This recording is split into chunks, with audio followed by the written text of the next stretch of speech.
Bismillahirrahmanirrahim. Assalamualaikum warahmatullahi wabarakatuh. Jumpa lagi dengan saya, Amsal Junid, dalam seri kuliah Auditing. Kali ini kita akan membahas komponen model risiko audit.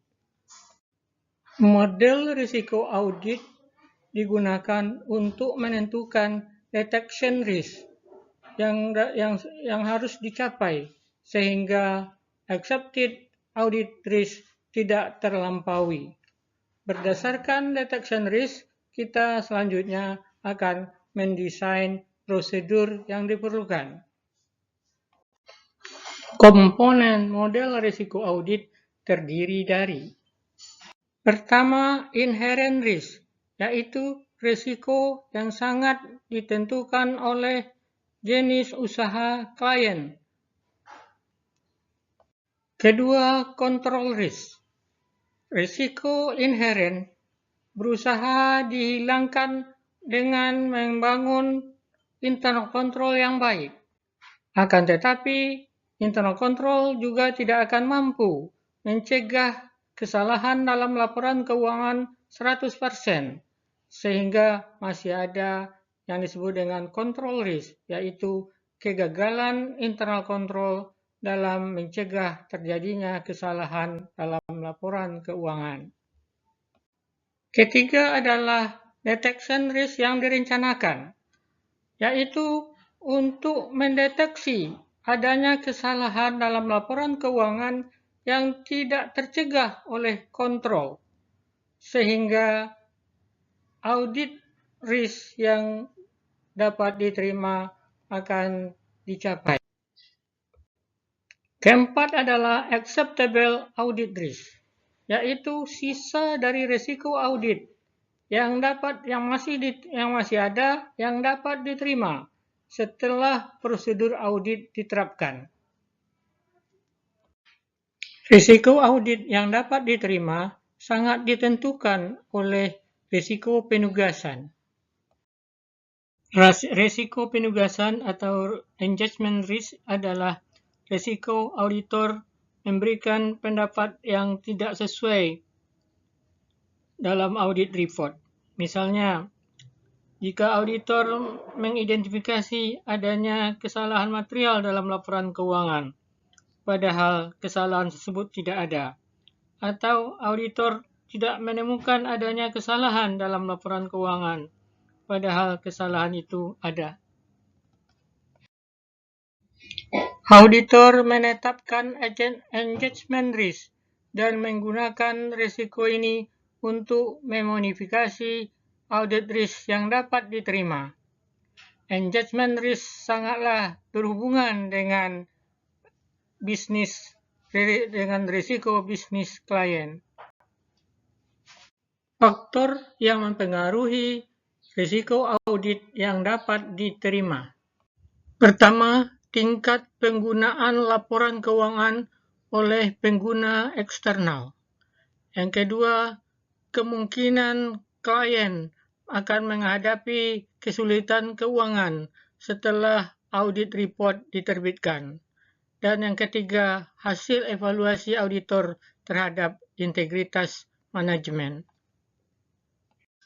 Metode yang lazim digunakan auditor untuk menentukan risiko audit yang dapat diterima berdasarkan masing-masing faktor.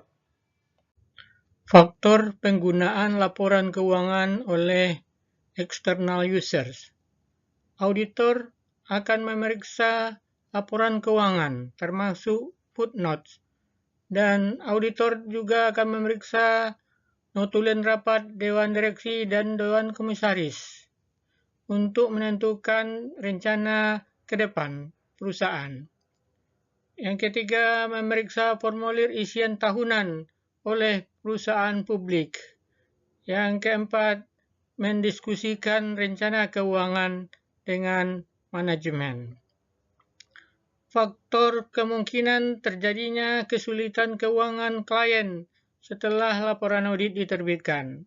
Auditor dapat menganalisa laporan keuangan untuk mengetahui ada tidaknya kesulitan keuangan dengan menggunakan angka-angka rasio atau prosedur analitis lainnya. Yang kedua, auditor dapat memeriksa laporan keuangan dan aliran kas historis maupun projected. Manajemen integrity. Jika klien baru yang sebelumnya sudah pernah diaudit oleh auditor lain, maka kita perlu berkomunikasi dengan auditor sebelumnya tentu saja dengan izin klien. Dan jika kita ingin melanjutkan audit untuk klien lama, perlu dievaluasi apakah memang layak untuk dilanjutkan berdasarkan isu-isu yang dihadapi dalam audit sebelumnya, juga mempertimbangkan fee dan integritas klien. Penugasan mungkin tidak akan dilanjutkan jika acceptable audit risk tidak dapat atau sulit untuk dicapai. Selanjutnya, faktor-faktor yang mempengaruhi penilaian inherent risk. Pertama, jenis usaha klien yang terdiri dari praktek industri klien, bagaimana transaksi yang tidak rutin dilaksanakan, dan unsur dari populasi. Berikutnya, pengalaman audit.